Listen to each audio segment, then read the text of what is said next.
All right, so you're prepping for a computer science lecturer interview. And let's be real, these things can be a bit intimidating. Yeah, they can be pretty tough. But hey, no worries. That's why we're here with this deep dive. We're going to unpack RoleCatcher's resources and give you the tools and insights you need to absolutely crush it. Exactly. We're going way beyond the generic advice. The usual stuff you'll find on those basic interview sites. We're giving you the inside scoop, the real deal. Think of us as your secret weapon. I like that. We've got 10 of the most common computer science lecturer interview questions, straight from RoleCatcher's interview guides and questions repository. And of course, we've got the expert insights on what those hiring committees are really looking for when they ask these questions. We'll sprinkle in some career tips along the way, too. And don't forget, we'll also show you how RoleCatcher's AI can be a total game changer in your prep. Ready to dive in? Absolutely. Let's tackle the first question. This one often sets the tone for the whole interview. What inspired you to pursue a career in computer science? Seems simple enough on the surface, but I bet there's more to it than just listing off your accomplishments. What are they really trying to uncover with this question? It's all about your origin story. They want to know what sparked that initial fascination with computer science. What lit that fire? Was it a specific class, a mentor, a personal project, or maybe a late-night coding session that ended with a triumphant eureka moment? So it's about storytelling, Yeah. not just reciting facts. Yeah. Exactly. They want to see genuine passion, not just a rehearsed response. Okay, so how can you make your answer memorable and really impactful? Yeah. How do you stand out from the crowd? Think about the key moments in your journey that solidified your love for computer science. Was it the thrill of solving a complex algorithm, the elegance of a well-structured program, or maybe the realization that code could be used to create something truly innovative? So those moments where you're like, yeah, this is it. This is what I'm meant to do. Share an anecdote that captures that spark. Something that makes the committee lean in and say, tell me more. Paint a picture for them. Make it personal. Let that enthusiasm shine through. Right, and avoid those generic responses like, I've always been good with computers. That's a surefire way to blend in with the crowd. They want to see your unique path.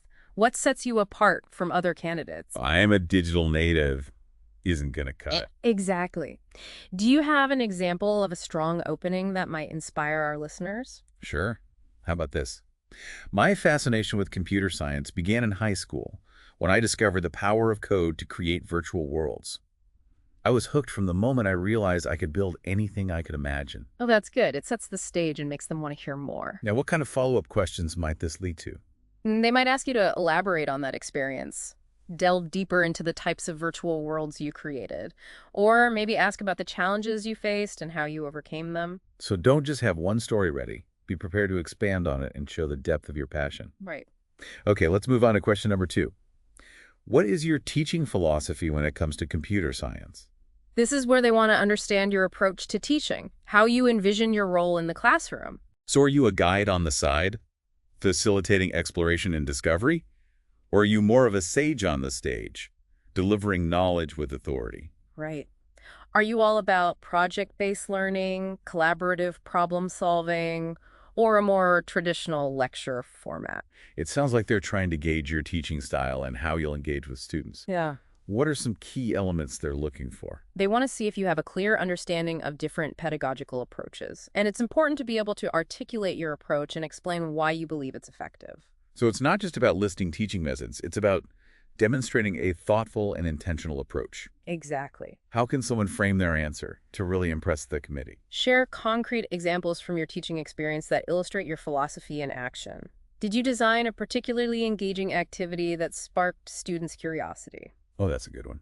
Did you create a supportive learning environment where students felt comfortable taking risks? So that's about creating that safe space where it's okay to make mistakes and learn from them. Right. Bring those experiences to life and don't be afraid to showcase your personality. Show, don't tell. Right. Exactly. Any common mistakes to watch out for? Things that might raise red flags for the committee. Being too rigid in your approach, teaching is a dynamic process that requires adaptability and responsiveness to student needs. Yeah, you got to be able to go with the flow. Show them you're flexible and open to different learning styles and that you understand the importance of creating an inclusive classroom where everyone can thrive. Right. Flexibility and inclusivity are key. It's not a one-size-fits-all situation. Definitely.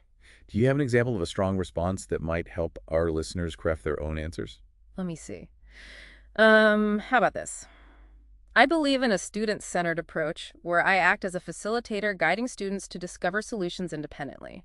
I've found that incorporating collaborative projects and hands-on activities fosters a deeper understanding of the material and encourages students to actively engage with the learning process. I like that. It clearly articulates a teaching philosophy and highlights some effective teaching methods. Now, what kind of follow-up questions might stem from this? They might ask you to elaborate on specific teaching strategies, like how you foster collaboration or how you provide feedback on the student projects.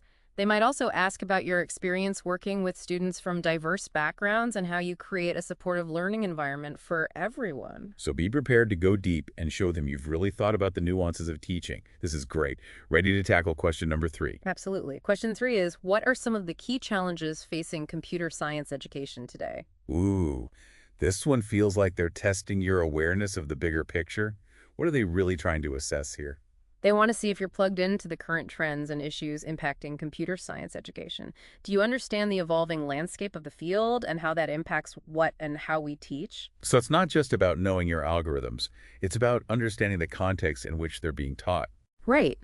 Are you aware of the challenges of preparing students for a rapidly changing technological world? Okay, so it's about demonstrating that you're not just focused on the technical aspects of computer science, but also on the pedagogical and societal implications. What are some key challenges that might be worth mentioning? Oh, there are so many. But some that immediately come to mind are the lack of diversity in the field, the need to bridge the gap between theoretical knowledge and practical skills, and of course, the challenge of keeping up with the rapid pace of technological advancements. It's like trying to hit a moving target. Exactly. So it's about identifying the key issues, but also offering potential solutions or approaches to address them, right? Absolutely. Anyone can point out problems. They want to see that you're thinking critically and creatively about how to improve computer science education and make it more inclusive, relevant, and engaging. Okay, so don't just complain. Come to the table with ideas. Right. What are some common mistakes people make when answering this question? Being too generic or offering superficial solutions. They want to see that you've given this some serious thought and have concrete ideas to contribute. For example, instead of just saying, we need to increase diversity, you could suggest specific initiatives or programs that you believe could make a difference. Got it. Specificity and actionable ideas are key. Exactly. Do you have a sample response that might inspire our listeners? How about this? One of the key challenges is ensuring that computer science education is accessible and engaging for students from all backgrounds. To address this, I propose incorporating more project-based learning that connects to real-world issues and challenges students to apply their skills to solve problems that are meaningful to them. That's a great example. It clearly identifies a challenge and offers a potential solution that's both practical and impactful. Now, what kind of follow-up questions might come from this? They might ask you to elaborate on specific project ideas, how you would assess the effectiveness of those projects, or how you would tailor your teaching to different learning styles and cultural backgrounds. Okay, so be prepared to go deep and show them you've really thought about the pedagogical implications of these challenges. This is fantastic. Ready for question number 4? You bet. Question 4 is, how do you stay up to date with the latest developments in computer science? This one feels like a bit of a trick question. The field is evolving so quickly. How can anyone possibly keep up with everything? What are they really trying to gauge here? It's not about knowing every single new development. It's about demonstrating your commitment to continuous learning. They want to see that you're curious, engaged, and actively seeking out new knowledge. So it's about showcasing your learning process and the resources you utilize to stay informed. How can you make your answers stand out and impress the committee? Don't just rattle off a list of journals or conferences. Explain how you engage with those resources. Do you have a system for curating information? Do you participate in online communities or attend workshops to deepen your understanding of specific topics? Show them that you're not just passively consuming information, but actively seeking it out and integrating it into your teaching and research. Okay, so it's about being strategic and intentional with your professional development. What are some common pitfalls to avoid when answering this question? Being too vague or generic, instead of just saying, I read articles online, mention specific publications, websites, or online communities that you find valuable. For example, you could say, I stay current by subscribing to the ACM Communications Journal and regularly attending the International Conference on Machine Learning.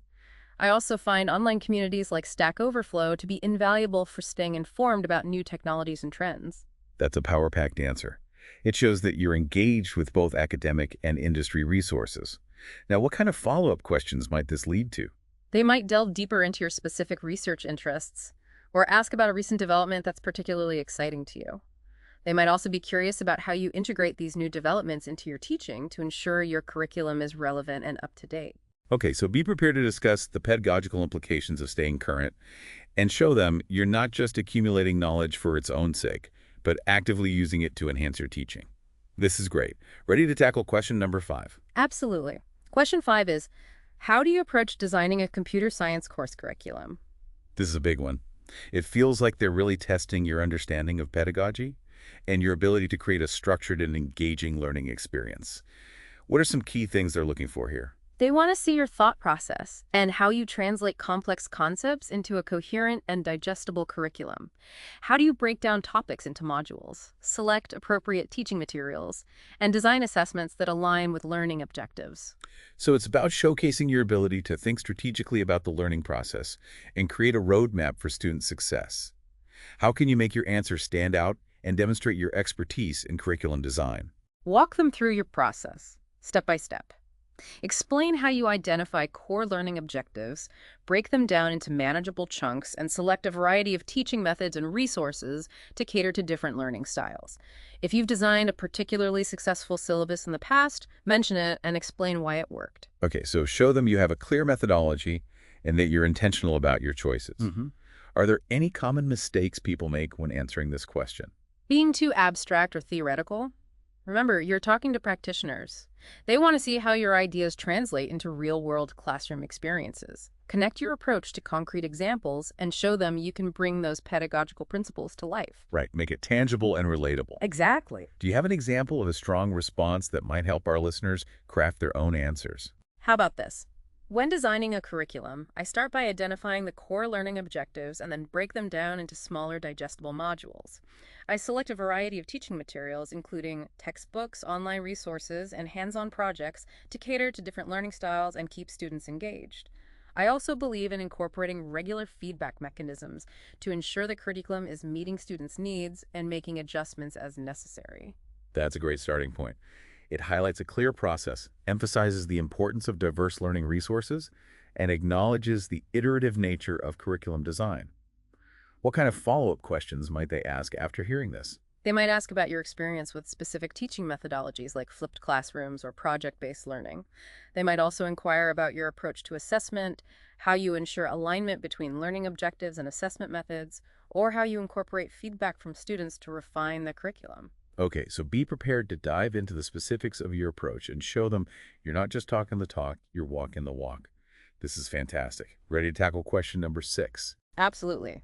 Question 6 is, how do you create an inclusive learning environment for students from diverse backgrounds? This is such a crucial question.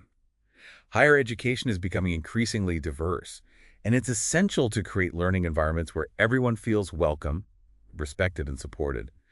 What are they really looking for in your response? They want to see your awareness of diversity, equity, and inclusion issues, and more importantly, your commitment to taking concrete actions to foster an inclusive classroom. They're looking for evidence that you've thought about the challenges students from underrepresented groups might face, and that you have strategies in place to create a level playing field. So it's not enough to just say you value diversity. You have to show them you're actively working to create an equitable and inclusive learning environment.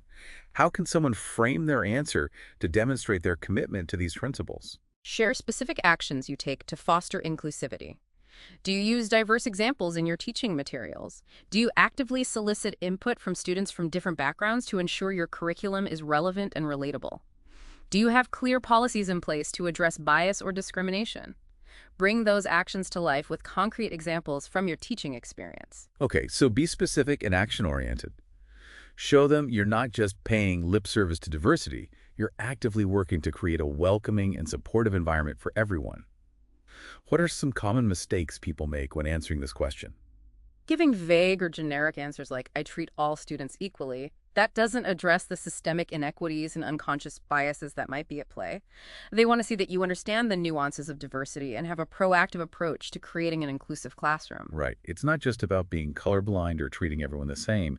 It's about recognizing and valuing difference and creating a space where everyone can thrive. Yes. Do you have an example of a strong response that might help our listeners craft their own answers? Here's one. I strive to create an inclusive learning environment by incorporating diverse perspectives into my lectures and assignments. I use gender-neutral language and ensure my teaching materials represent a variety of cultural backgrounds and lived experiences. I also establish clear guidelines for respectful communication and address any instances of bias or discrimination immediately. That's a great example.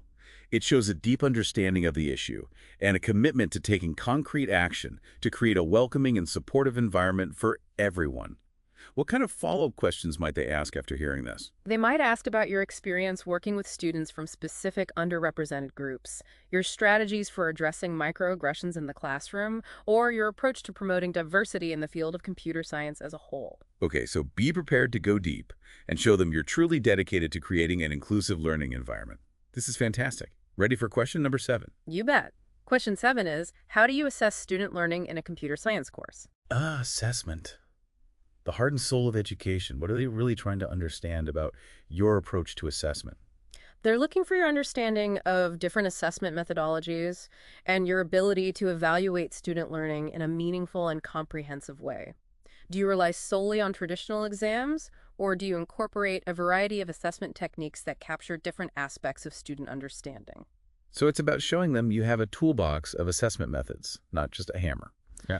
How can someone frame their answer to demonstrate a well-rounded and thoughtful approach to assessment? Discuss the different types of assessments you use and why you choose them.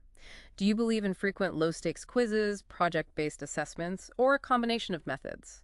Explain how you ensure your assessments align with your learning objectives and provide valuable feedback to students. Okay, so it's about being strategic and intentional about assessment, not just going through the motions. What are some common pitfalls to avoid when answering this question?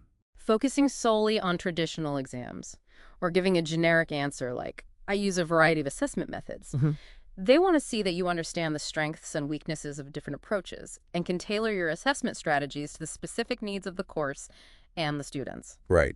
It's about choosing the right tool for the job and being flexible enough to adjust your approach based on the context. Right. Do you have an example of a strong response that might help our listeners craft their own answers? Here's one. I believe in a holistic approach to assessment that incorporates a variety of methods, including traditional exams, coding assignments, and collaborative projects. I find that this approach provides a more comprehensive understanding of student learning and allows me to tailor my teaching to address specific areas where students may be struggling. That's a great example. It shows a well-rounded approach to assessment and highlights the importance of using assessment data to inform your teaching. Now, what kind of follow-up questions might come from this? They might ask about your experience with specific assessment tools, your strategies for providing constructive feedback, or your approach to grading and rubrics. They might also inquire about how you use assessment data to inform your teaching practices and curriculum development. Okay, so be prepared to discuss the nuts and bolts of assessment and show them you're not just grading for the sake of grading, but using it as a valuable tool for learning and growth. This is great stuff. Ready for question 8? You bet. Question 8 is, how do you incorporate emerging technologies into your computer science courses? Now, this is where it gets really exciting. Computer science is constantly evolving.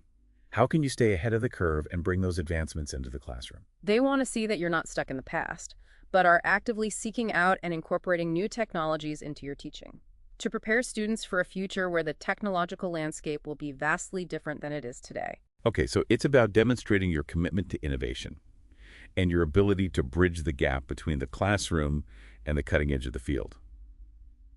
How can you showcase your passion for emerging technologies and your ability to integrate them into your teaching? First, highlight how you stay informed about these technologies. Do you attend industry conferences, read research papers, or follow thought leaders in the field? Okay, so show them you're actively plugged in to the latest trends. Then what?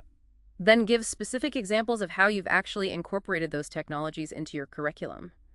Have you introduced students to a new programming language or framework that's gaining traction in the industry? Have you designed assignments that challenge students to use cutting-edge tools to solve real-world problems? So it's not just about being aware of the new stuff, it's about actively finding ways to make it accessible and relevant to your students.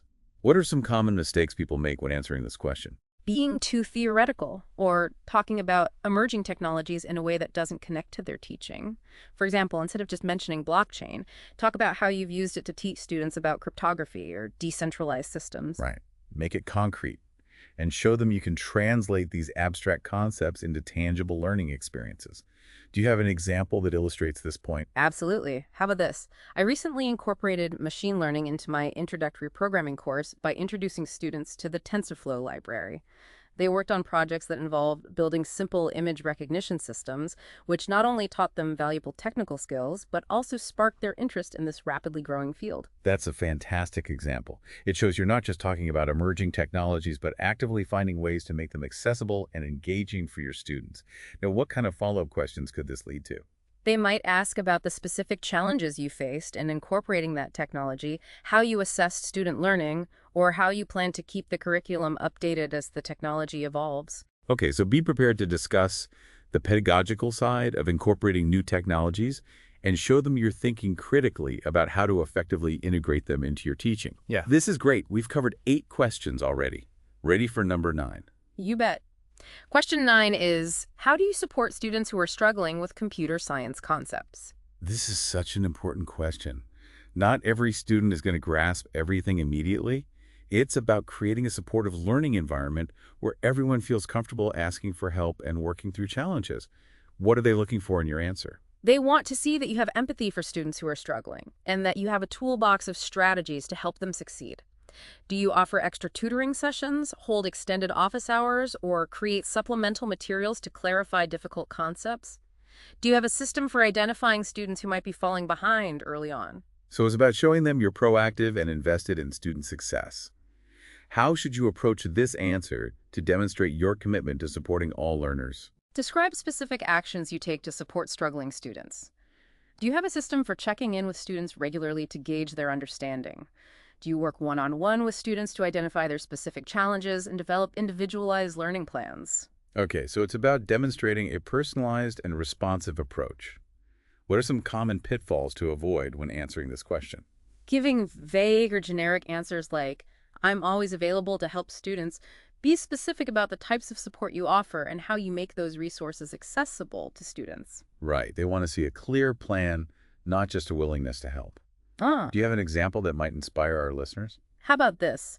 I hold weekly review sessions where students can ask questions and work through practice problems.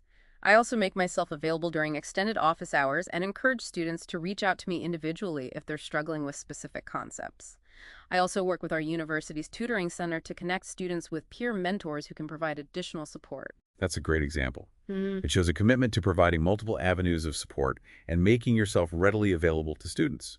What kind of follow-up questions might they ask? They might ask about your experience working with students with different learning styles, your strategies for motivating discouraged students, or your approach to creating a supportive and non-judgmental learning environment.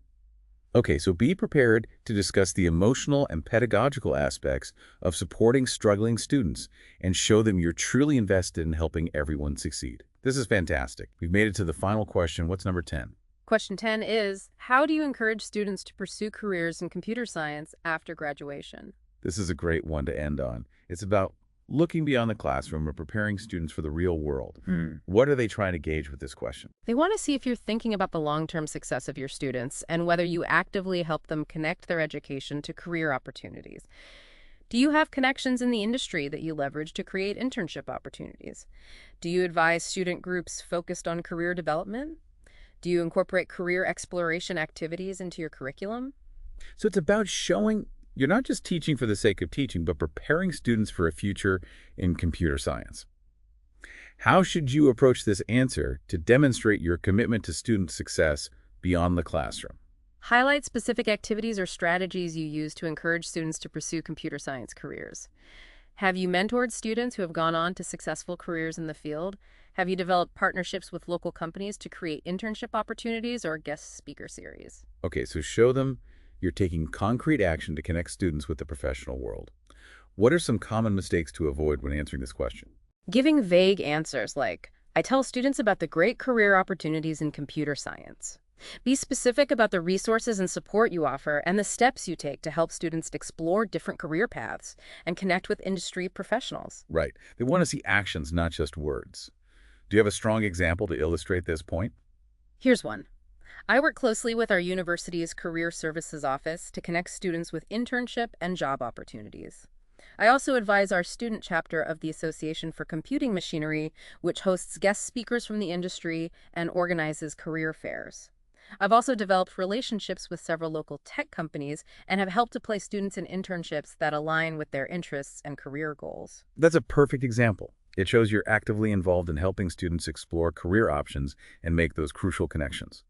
What kind of follow-up questions could they ask? They might ask about your own career path and how you landed in academia, your thoughts on the current job market for computer science graduates, or your advice for students who are struggling to find their niche in the field. This has been amazing. We just went through 10 tough interview questions, and I feel like our listeners have a solid foundation for crafting their own impressive answers. But there's more to explore, right? Absolutely. In our next segment, we'll delve into some valuable career insights from the RoleCatcher Career Guide, including tips for getting started in the field, strategies for advancement, and how to stay engaged and inspired throughout your career journey. I can't wait. Stay tuned for part 2, where we'll continue our deep dive into the world of computer science lecturer interview prep and explore how to make your applications stand out from the crowd. All right, welcome back. We just finished unpacking those 10 tricky computer science lecturer interview questions. Now let's switch gears a bit and tap into the wisdom of the RoleCatcher Career Guide. You know what I'm really curious about? What's that? The advice for people just starting out. I mean, landing that lecturer position is one thing, but how do you even begin to navigate the academic landscape? You know what I mean? Oh, absolutely. It can feel like stepping into a whole new world.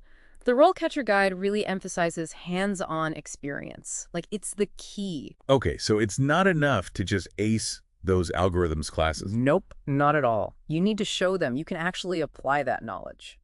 Think internships, personal projects, research assistant roles, anything that demonstrates practical skills. Okay, that makes total sense. It's one thing to understand the theory, but proving you can build something or contribute to real research, that's got to make an application stand out. Exactly. And it doesn't have to be this massive, groundbreaking project. Even smaller, well-chosen projects can reveal a lot about your passion and potential, you know? I see what you mean. So let's say you're interested in AI ethics.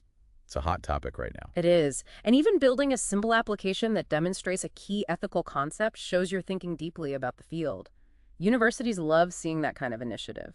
So you're saying don't wait for opportunities, create them. What about personal coding projects? Any tips on how to make those shine on an application? It's all about choosing projects that highlight your unique strengths and align with your research interests. So let's say you're passionate about data visualization. Building an interactive visualization tool that tackles a real-world data set, that's gold. Okay, so it's about showcasing your skills in a way that's both impressive and relevant. Exactly. It not only shows off your technical skills, but also your ability to communicate complex information effectively, and that's crucial for a lecturer. Right. Communicating those ideas clearly is key. Now, I bet contributing to open source projects is another fantastic way to gain experience.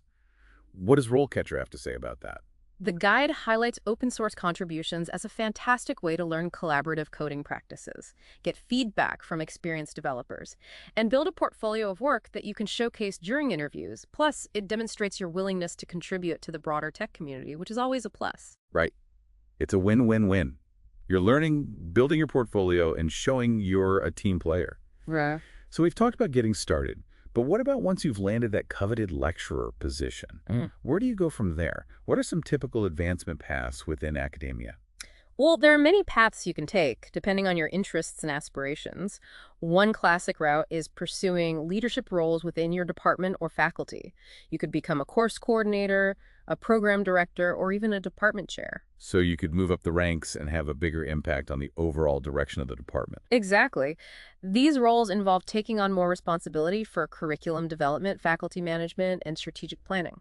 Okay, what about for those who are really passionate about research? What kind of opportunities exist for research-focused lecturers? Oh, research is a cornerstone of academia. There are tons of opportunities for lecturers to pursue their research interests. You could lead research projects, apply for grants to fund your work, publish your findings in peer-reviewed journals, and present your work at conferences. That's pretty exciting. It's challenging, but incredibly rewarding, especially if you're driven by the pursuit of new knowledge. It's like being a detective uncovering the mysteries of the universe, one algorithm at a time. I love that. But what about those who have that entrepreneurial spirit? You know, is it possible to balance teaching with, say, starting your own tech company? Absolutely. Some lecturers leverage their expertise and research to launch their own ventures. It's a testament to the diverse career paths available within computer science and the entrepreneurial spirit that thrives in the field. That's so inspiring. It's like blurring the lines between academia and industry, bringing that real-world experience into the classroom and vice versa. Speaking of real-world experience, how does RoleCatcher suggest lecturers stay up to date in such a rapidly evolving field? Yeah. I know we touched on this earlier, but I'd love to hear some more specific tips. Continuous learning. It's essential throughout your career. The guide recommends a mix of academic journals, conferences, and online communities to stay current. Okay, that makes sense. So for the academic side of things, For example, subscribing to journals like ACM Communications or IE Transactions on Software Engineering keeps you informed about cutting-edge research and industry trends. okay, those are the classics, the academic heavyweights. But what about staying connected to the industry pulse? What resources does RoleCatcher recommend for that? The guide highlights the value of attending industry conferences like the International Conference on Machine Learning or the Grace Hopper Celebration of Women in Computing. These events provide insights into emerging technologies, networking opportunities, and a chance to hear from industry leaders. Oh, wow. It's like getting a sneak peek into the future of tech. And I bet online communities are another great way to stay connected and learn from others. Absolutely. Online communities like Stack Overflow, GitHub, and Reddit, they're treasure troves of knowledge and support. You can ask questions, share insights, collaborate on projects, and learn from the experiences of other developers and researchers worldwide. It's like having a global network of mentors and collaborators at your fingertips. Okay, so we've covered staying up to date, but you know what's been on my mind throughout this entire deep dive? What's that? RoleCatcher's AI features. I'm still blown away by how they can help someone prepare for these interviews. Can we dive into that a bit more? Oh, you bet. We touched on the AI feedback feature earlier, but let's really unpack how it can take your interview prep to the next level. So imagine this. You've crafted your answers to those 10 tough questions, but you're not quite sure how they'll land with the hiring committee. That's me. I'm always second-guessing myself, wondering if I'm coming across as confident and knowledgeable. Well, with RoleCatcher's AI feedback, you can actually practice your answers and get instant feedback. You type in your response, and the AI analyzes it, offering suggestions to improve your wording clarity and even your delivery. Wait, really? So I can get personalized feedback on my answers without having to rope in a friend for a mock interview? Exactly. It highlights areas that might be weak or unclear, suggests stronger wording, and helps you tailor your responses to the specific requirements of the job. It's like having a personal interview coach, but available 24/7. That's incredible. It takes away so much of the anxiety and guesswork. So I type out my answer, and the AI tells me if it's on the right track. What else can it do? It can also analyze the tone and style of your answer. For example, it can tell you if you're being too casual or too formal, if you're using jargon that the committee might not understand, or if you're not conveying enough enthusiasm. Okay, so it's like having a style editor for my interview answers. I love it. Yeah. What about the CV? We briefly touched on the AI-powered CV builder. Can you tell me more about how that works? Of course. So the AI-powered CV Builder is designed to help you craft a CV that highlights your unique skills and experience and makes you stand out from the competition. You upload your existing CV, and the AI analyzes it against the specific job description you're applying for. Wow, so it's not just checking for typos or formatting issues, it's actually analyzing the content and suggesting improvements to make it more relevant to the job. Exactly. It identifies missing keywords, suggests stronger action verbs, and helps you highlight the accomplishments and experiences that are most relevant to the position. It can even analyze the language you're using and suggest alternatives that might resonate better with the hiring committee. Okay, so it's like having a professional resume writer on your side, but without the hefty price tag. I'm loving this AI stuff. We've talked about practicing answers and refining the CV. Is there anything else RoleCatcher's AI can help with? I'm ready to be amazed. How about this? Imagine practicing your interview answers on video and getting instant AI-powered analysis. That's exactly what RoleCatcher's video practice feature offers. No way! So I can record myself answering interview questions and get feedback on my delivery. This is too good to be true. It's the real deal. You record yourself answering a practice question, and the AI analyzes your facial expressions, tone of voice, and even your body language, providing valuable insights to help you refine your nonverbal communication. Okay, that's next level. Hmm. I tend to fidget when I'm nervous, so I could definitely use some feedback on my body language. This is incredible. It's like having a whole team of career coaches and experts in your pocket. But let's be real, even with all this amazing prep, landing a job in academia can be tough. It's a competitive field, and sometimes it feels like luck plays a big role. What does RoleCatcher have to say about staying motivated and resilient throughout the job search process? You've hit on a crucial point. The job search, especially in academia, can be a roller coaster of emotions. The RoleCatcher Guide emphasizes the importance of cultivating a growth mindset, the belief that your abilities and intelligence can be developed through dedication and hard work. Okay, so it's about having that positive outlook. It's about embracing challenges as opportunities for learning and seeing setbacks as temporary hurdles rather than roadblocks. So it's about reframing the way we view the job search process. Instead of seeing rejections as personal failures, we can see them as valuable feedback that can help us improve and grow. Exactly. And remember, you're not alone in this journey. RoleCatcher has a supportive community of job seekers who share their experiences, offer advice, and celebrate each other's successes. Connecting with others who are going through similar experiences can provide a sense of camaraderie and help you stay motivated. That's so important. It's easy to feel isolated and discouraged during the job search, but having a community to lean on can make all the difference. We've talked about the importance of staying up to date and engaged in the field, but what about staying inspired? How can lecturers maintain their passion and enthusiasm over the long term, especially when faced with the inevitable challenges of academia? That's a great question. The guide highlights the importance of finding your niche within computer science and pursuing areas that truly ignite your passion. It's about staying curious, exploring new areas, and remembering why you fell in love with this field in the first place. So it's about nurturing that inner spark, that sense of wonder and excitement that drew you to computer science in the first place.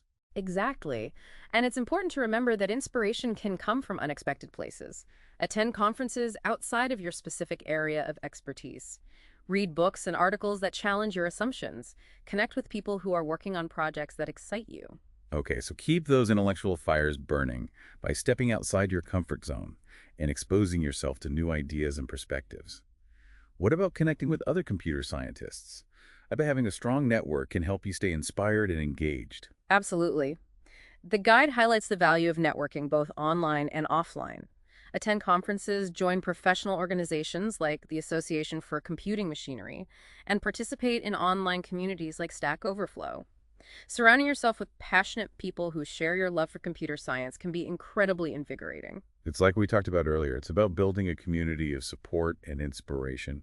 So we've covered a lot of ground in this episode, from interview prep to career insights, and even how RoleCatcher can streamline your job search and provide that extra edge with AI. What's next on our deep dive agenda? We've covered a lot of ground, haven't we? We have. From dissecting those 10 challenging interview questions to exploring the career path itself and all the exciting opportunities it offers. And we even uncovered how RoleCatcher's AI can be a total game changer throughout the entire job search process. I feel like I'm walking away with a whole new level of confidence going into these interviews. Yeah. But before we wrap up, I want to circle back to something you mentioned earlier about finding your unique niche within computer science. Ah, yes. It's something I think about a lot.